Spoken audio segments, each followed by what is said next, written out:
Hi hello Mandya style cooking with information ಚಾನಲ್ಗೆ ಸ್ವಾಗತ. ಎಲ್ಲರೂ ಹೇಗಿದ್ದೀರಾ?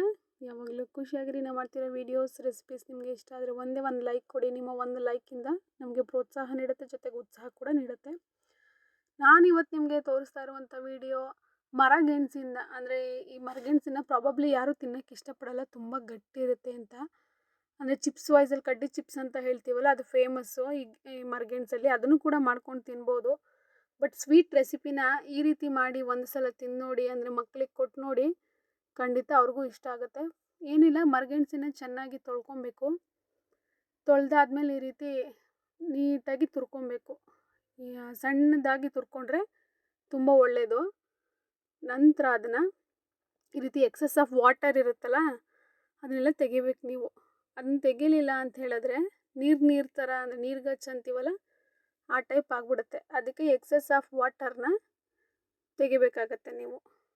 ನಂತರ ಇದನ್ನು ಒಂದು ಬೌಲ್ಗೆ ಟ್ರಾನ್ಸ್ಫರ್ ಮಾಡಿ ಎಷ್ಟು ಕ್ವಾಂಟಿಟಿಲಿದೆ ಅನ್ನೋದನ್ನು ಚೆಕ್ ಮಾಡ್ಕೊಬೇಕು ನೀವು ಫಸ್ಟು. ಅಂದರೆ ನೀವೆಷ್ಟು ಮರಗೆಣಸನ್ನ ತುರಿದಿರೋದನ್ನು ತೊಗೊಳ್ತಾ ಇದ್ದೀರಾ ಅಂತ. ಅದ್ರ ಮೇಲೆ ಡಿಪೆಂಡ್ ಆಗುತ್ತೆ ನೀವು ಬಾಕಿ ಇಂಗ್ರೀಡಿಯೆಂಟನ್ನು ಬಳಸೋದು. ನಾನಿಲ್ಲಿ ಬರೀ 3 ಪದಾರ್ಥಗಳನ್ನ ಬಳಸಿ ಈ ಸ್ವೀಟ್ ರೆಸಿಪಿನ ಅಥವಾ ಸ್ವೀಟ್ ಜಲ್ಲಿ ಕೇಕ್ನ ಹಬೆಯಲ್ಲಿ ಬೇಯಿಸಿರುವಂಥದ್ದನ್ನು ಮಾಡ್ತಾಯಿದ್ದೀನಿ. ನಾನಿಲ್ಲಿ ಡೈರೆಕ್ಟಾಗಿ ಸಕ್ಕರೆನ ತೊಗೋತಾ ಇದ್ದೀನಿ. ನೀವು ಬೇಕಂತ ಹೇಳಿದ್ರೆ ಇದನ್ನು ಇನ್ನೂ ಎಕ್ಸ್ಟ್ರಾರ್ಡಿನರಿ ಟೇಸ್ಟ್ ಮಾಡಬೇಕು ಅಂದರೆ ಸಕ್ಕರೆ ಬದಲಿಗೆ ಸಕ್ಕರೆ ಪುಡಿನ ತೊಗೊಳ್ಳಿ, ವೆನಿಲಾ ಎಸೆನ್ಸನ್ನು ಆ್ಯಡ್ ಮಾಡಿ, ಮಿಲ್ಕ್ ಬದಲಿಗೆ ಕಂಡೆನ್ಸ್ಡ್ ಮಿಲ್ಕ್ ಅಂತ ಬರುತ್ತಲ್ಲ, ಅದನ್ನು ಬಳಸಿ. ಆಗ ನಿಮ್ಮ ಕೇಕು ತುಂಬ ಸಖತ್ತಾಗಿ ಯಮ್ಮಿಯಾಗಿರುತ್ತೆ. ಬಟ್ ಮನೇಲೇ ಇರುವಂಥ ಪದಾರ್ಥನ ಬಳಸಿ ಮಾಡ್ತೀನಿ ಅಂದರೆ ಈ ರೀತಿಯೂ ಮಾಡ್ಬೋದು. ಇದು ಚೆನ್ನಾಗಿರುತ್ತೆ, ಅಂದರೆ ಜಲ್ ಥರ ಬರುತ್ತೆ ನಿಮಗೆ. ನಂತರ ಹಿಂಗೆ ಸಕ್ಕರೆನ ಹಾಕೋದ್ರಿಂದ ಮಿಕ್ಸ್ ಮಾಡಿ ಬಿಡಬೇಕು. ಸಕ್ಕರೆ ಕರಗಕ್ಕೆ ಟೈಮ್ ತೊಗೊಳುತ್ತೆ, ಒಂದು 5 ರಿಂದ 10 ನಿಮಿಷ. ನಂತರ ಅದು ಮಿಕ್ಸ್ ಆದಮೇಲೆ ಈ ರೀತಿ ಇರುತ್ತೆ. ಇದನ್ನು ನಾನು ಅಂದರೆ ದಪ್ಪ ತುರಿಲಿ ಮಾಡಿರೋದ್ರಿಂದ ನಾನು ಒಂದು ರೌಂಡ್ ಗ್ರೈಂಡ್ ಮಾಡ್ಕೊತೀನಿ ಇದನ್ನು. ಅಂದರೆ ನಾನು ಹೇಗೆ ಮಾಡಿದ್ದೀನಿ ಅನ್ನೋದನ್ನು ನಿಮ್ಗೆ ತೋರಿಸ್ತಾ ಇದ್ದೀನಿ. ಇದೇ ವಿಧಾನದಲ್ಲಿ ಮಾಡಬೇಕು ಅಂತ ಏನಿಲ್ಲ.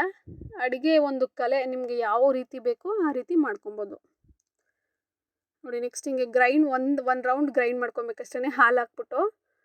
ಮೊದಲೇ ಮಿಕ್ಸ್ ಮಾಡೋಕ್ಕೆ ಹಾಲು ಹಾಕಿದರೆ ಓಕೆ, ಇಲ್ಲಾಂದರೆ ಲಾಸ್ಟಲ್ಲಿ ಸ್ವಲ್ಪ ಹಾಲು ಹಾಕ್ಕೊಬೇಕಾಗತ್ತೆ. ಇದು ಜಲ್ಲಿ ಥರ ಚೆನ್ನಾಗಿರುತ್ತೆ ನೋಡಿ. ಈ ರೀತಿ ಮಾಡ್ಕೊಬೇಕು. ಇವಾಗ ಸಕ್ಕರೆನ ಕ್ಯಾರಮಲೈಸ್ಡ್ ಮಾಡಬೇಕು. ಯಾವ ಪಾತ್ರೆಲಿ ನೀವು ಹಬೆಯಲ್ಲಿ ಬೇಯಿಸ್ಕೋತೀರಾ ಆ ಪಾತ್ರೆಗೆ ಸಕ್ಕರೆನ ಹಾಕಿ, ಅಥವಾ ಮೌಲ್ಡ್ ಇದ್ದರೆ ಒಳ್ಳೆಯದು, ಇಲ್ಲ ಸ್ಟೀಲ್ದು ಸ್ವಲ್ಪ ಮಂದಕ್ಕಿರೋ ಪಾತ್ರೆ ಆದರೆ ತುಂಬ ಒಳ್ಳೆಯದು ನೋಡಿ. ಈ ರೀತಿ ಯಾವುದೇ ರೀತಿಯ ನೀರನ್ನು ಹಾಕ್ತೇನೆ ಈ ರೀತಿ ತಿರುಗಿಸ್ಬೇಕು. ಅಂದರೆ ತುಂಬ ಉರಿಯಲ್ಲಿ ಮಾಡಬಾರ್ದು, ಫುಲ್ಲು ಲೋ ಫ್ಲೇಮಲ್ಲೇ ಮಾಡಬೇಕು. ಬೇಗ ಆಗುತ್ತೆ, 2 ನಿಮಿಷ ಅಷ್ಟೇ, 2 ರಿಂದ 3 ನಿಮಿಷ. ಈ ರೀತಿ ಕ್ಯಾರಮಲೈಸ್ಡ್ ಆದಮೇಲೆ, ಅಂದರೆ ಫುಲ್ ಸಕ್ಕರೆ ಕರಗೋದನ್ನು ಕ್ಯಾರಮಲೈಸ್ಡ್ ಅಂತೀವಿ. ನೀರು ಹಾಕ್ದೇನೆ ಅದು ಕೆಂಪು ಅನ್ನೋದಕ್ಕಿಂತ ಕಂದು ಬಣ್ಣ, ಆ ಬಣ್ಣಕ್ಕೆ ಬರುತ್ತೆ. ಆವಾಗ 1-2 ನಿಮಿಷ ಆರಕ್ಕೆ ಬಿಟ್ಬಿಡ್ಬೇಕು ಅದನ್ನು, 2 ರಿಂದ 3 ನಿಮಿಷ. ಅದು ಒಳ್ಳೆ ಗಾಜು ಇರುತ್ತಲ್ಲ, ಈ ರೀತಿ ಗಾಜು ಥರ ಆಗುತ್ತೆ. ಮುಟ್ಟಿದ್ರೂ ನಮ್ಮ ಕೈಗೆ ಅಂಟ್ಕೊಳ್ಳಲ್ಲ, ಪಾತ್ರೆಲೇ ಬಿಗಿಯಾಗಿ ಅಂಟ್ಬಿಟ್ಟಿರುತ್ತೆ. ನಂತರ ಈಗ ನೀವು ಯಾವ ಪಾತ್ರೆಯಲ್ಲಿ, ಇಡ್ಲಿ ಪಾತ್ರೆ ಅಥವಾ ಯಾವ ಪಾತ್ರೆ ಮಂದಕ್ಕಿರುತ್ತೆ ಅದಕ್ಕೆ ನೀರು ಹಾಕಿ ಸ್ಟ್ಯಾಂಡಲ್ಲಿ ಮಳ್ಳಕ್ಕೆ ನೀರನ್ನು ಇಟ್ಬಿಡಿ ನೋಡಿ. ಇವಾಗ ನೋಡಿ ಡ್ರೈ ಆಗಿದೆ, ಇದು ಟಚ್ ಮಾಡಿದ್ರೂ ಅಂಟಲ್ಲ. ಈ ಟೈಮಲ್ಲಿ ಗ್ರೈಂಡ್ ಮಾಡ್ಕೊಂಡಿರುವಂಥ ಮಿಶ್ರಣನ ಇದಕ್ಕೆ ಹಾಕಿ 25 ರಿಂದ 30 ನಿಮಿಷ ಬೇಯಿಸಿದ್ರೆ ಸಾಕು. ಇನ್ನೂ ಒಳಗಡೆನೆ ಬೆಂದೋಗುತ್ತೆ. ನಾನು ಹಿಂಗೆ ಮ್ಯಾಕ್ಸಿಮಮ್ ಹೇಳ್ತಾ ಇದ್ದೀನಿ ಟೈಮ್ನ ಅಷ್ಟೇ. ಇಲ್ಲ, ನಾನು ಆಗಲೇ ಹೇಳ್ದ ಹಾಗೆ ಕಂಡೆನ್ಸ್ಡ್ ಮಿಲ್ಕು, ವೆನಿಲಾ ಎಸೆನ್ಸು, ಸಕ್ಕರೆ ಪುಡಿ ಬಳಸಿ ಮಾಡ್ತೀನಿ ಅಂದರೆ ಖಂಡಿತ ಅದು ಎಕ್ಸ್ಟ್ರಾನರಿ ಆಗಿರುತ್ತೆ ನೋಡಿ. ಅವೈಲಬಲ್ ಇದ್ದರೆ ಖಂಡಿತ ಅದನ್ನು ಯೂಸ್ ಮಾಡಿ, ನನ್ನ ಸಜೆಷನ್ ಅಷ್ಟೇ. ನಂತರ ಈಗ ನೋಡಿ ಮಳ್ತಾ ಇದೆ ನೀರು, ಮನೇಲೇ ಇರುವಂಥ ಪಾತ್ರೆ ಸ್ಟ್ಯಾಂಡನ್ನು ನಾನು ಯೂಸ್ ಮಾಡಿದ್ದೀನಿ. ನಂತರ ಇದನ್ನು ನೋಡಿ ಹೇಗಿದೆ, ಇದನ್ನು ಬೇಯಕ್ಕೆ ಇಟ್ಟಿದ್ದೀನಿ. 25 ರಿಂದ 30 ನಿಮಿಷಕ್ಕಿದು ಬೆಂದೋಗುತ್ತೆ. ನೀವು ಸ್ಪೂನ್ ಅಥವಾ ಚಾಕಲ್ಲಿ ಚುಚ್ಚು ನೋಡಿ ಅಂಟ್ತಾ ಇಲ್ಲ ಅಂತ ಹೇಳಿದ್ರೆ ಬೆಂದಿದೆ ಅಂತ ಅರ್ಥ. ಅದನ್ನು ತೆಗೆದು ನೀವು ಮನೇಲೆಲ್ಲ ಡೆಸರ್ಟ್ ಥರ, ಅಂದರೆ ಊಟ ಆದಮೇಲೆ ಒಂದೊಂದು ಪೀಸು ಜಲಿ ಟೈಪಲ್ಲಿ ಕೊಟ್ಟರೆ ಚೆನ್ನಾಗಿರುತ್ತೆ ಇದು. ಈ ವಿಡಿಯೋ ನಿಮಗೆ ಇಷ್ಟ ಆದರೆ ಪ್ಲೀಸ್ ಒಂದು ಲೈಕ್ ಮಾಡಿ.